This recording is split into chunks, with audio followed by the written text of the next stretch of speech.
So the other day I came across this dead bumblebee.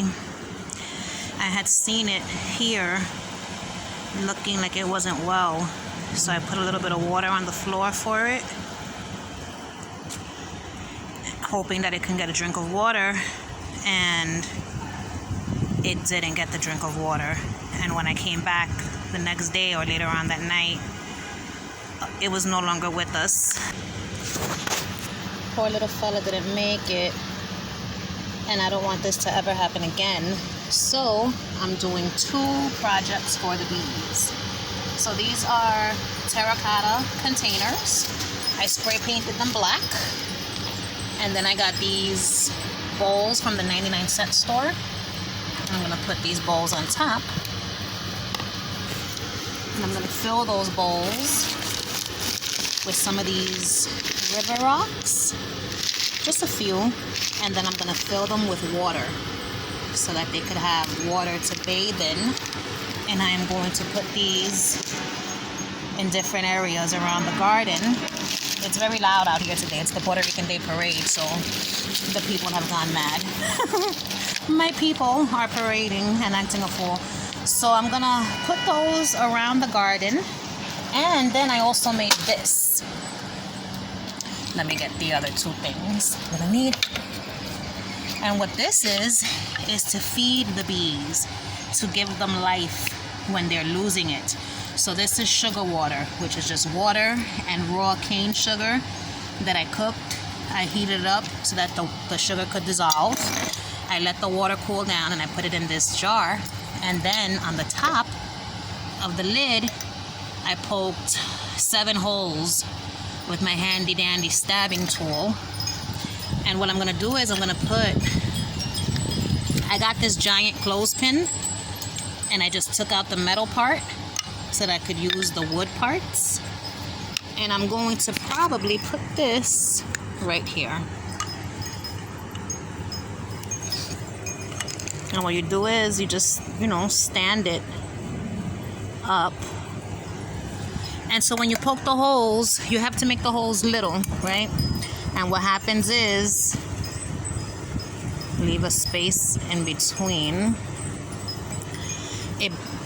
It gets like a vacuum, so water will come out, but then it'll just drip out little by little. I gotta put them a little closer. Oh, so lots of water came out. That's fine. And that's not sturdy. Oh my God, the vacuum's not working the way I was hoping it would. Okay, so it comes out, but then it just drips. So then you put it like that, right? And then the bees have somewhere to go in and out, and they can drink from this sugar water. I hope it helps them.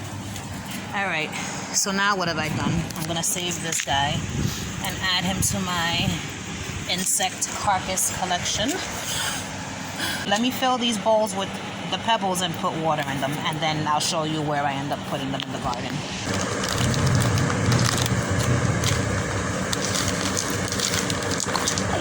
Oh, a bee has come already. Wow, that scared the shit out of me. Drink up, bee. Were you down there already? Oh my God, it's working. I need the scissor.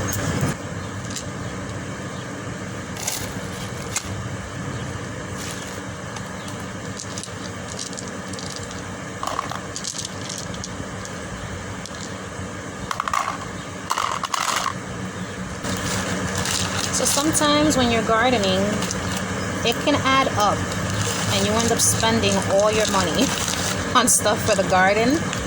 So right now I can't afford to be ordering things online. Those seeds were an investment because I figured I could continue harvesting the seeds as they grow, but I don't have any spare money to order items like a proper one of these. They're not expensive, I just don't have any extra cash to spare right now. And so you go on the internet and you look for DIYs. And there's always a do-it-yourself solution for this type of stuff. You just gotta get inventive. And I just so happen to have the empty jar from Olives. You know, when you buy stuff in glass jars, you save them and you can repurchase them for stuff like this. All right, so I've got the bowls with the rocks. This is what they look like. And so now I'm gonna fill them with water. I filled them with water, and I don't know if you can tell, but you want to fill it with water not so much to cover all the rocks. You want to leave, you know, some of the surfaces there so that the bees have somewhere to land. And now I'm going to place them throughout the garden.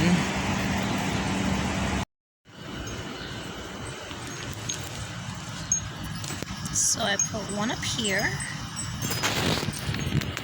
right in between all of it. I put another one in there in the herb garden, and I put one right there in between all the cucumbers. I'm gonna move this and I'm gonna put it here, and I'm gonna tell you why. Because if a cat comes and this falls, the whole thing breaks, but if it falls here, it won't break.